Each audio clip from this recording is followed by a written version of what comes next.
acreditava que merecia um futuro melhor. A criatividade e as novas ideias foram incentivadas. John made rock and roll kind of quite chic within the art culture, which again was dominated by jazz. And so rock and roll, his group were encouraged by the art culture in a way they weren't being encouraged by anybody else for a while.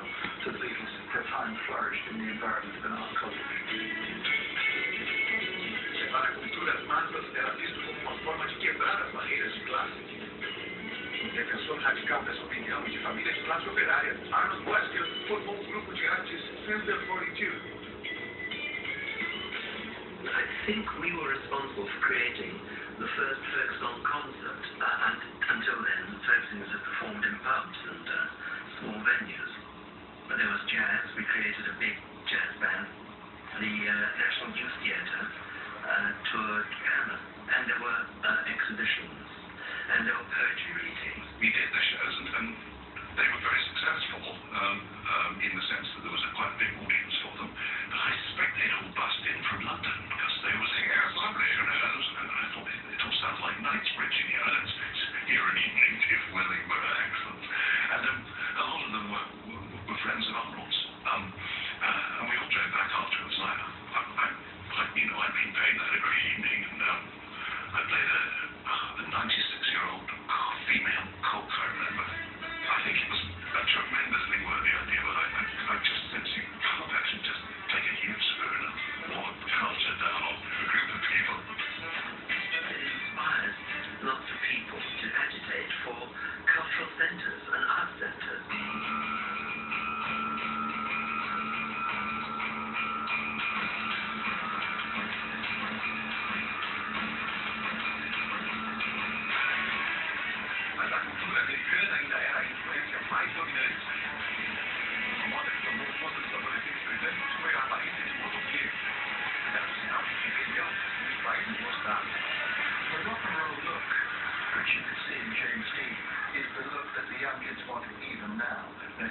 T-shirt and it's jeans and it's a black leather jacket or a black leather blouson.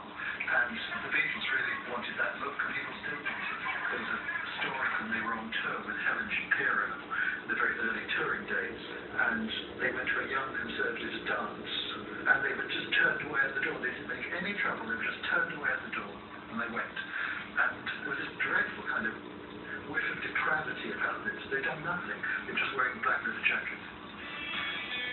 Mas Epstein percebeu que para agradar um público maior, deveriam abandonar as roupas de couro. Eles precisavam de uma nova imagem. Pop music, if it wanted to be heard throughout the country, wanted to be on the BBC, it had to be smartened up.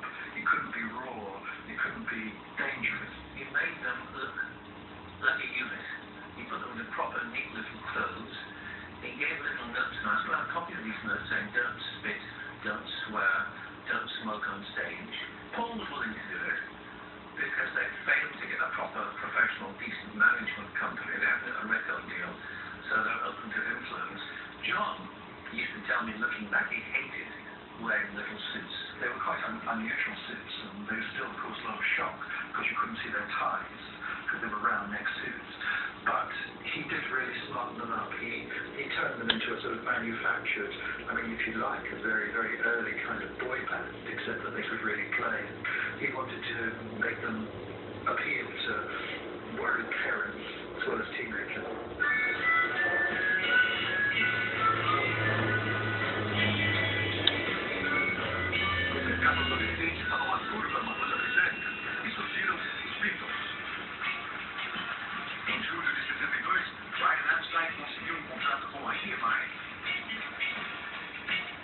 Epstein foi um dos primeiros a reconhecer que os anos 60 eram a década das vendas. Para promover sua banda, ele pediu ao colega de Liverpool que fosse seu assessor de imprensa. I held back and didn't give Brian Epstein an immediate answer purely because my parents and my wife were both sort of saying, "Look, do you think you know what you're doing here? You're considering leaving a very reputable, well-established, prestigious international company called Decca Record Company to join this guy who's got a record shop and a band in Liverpool."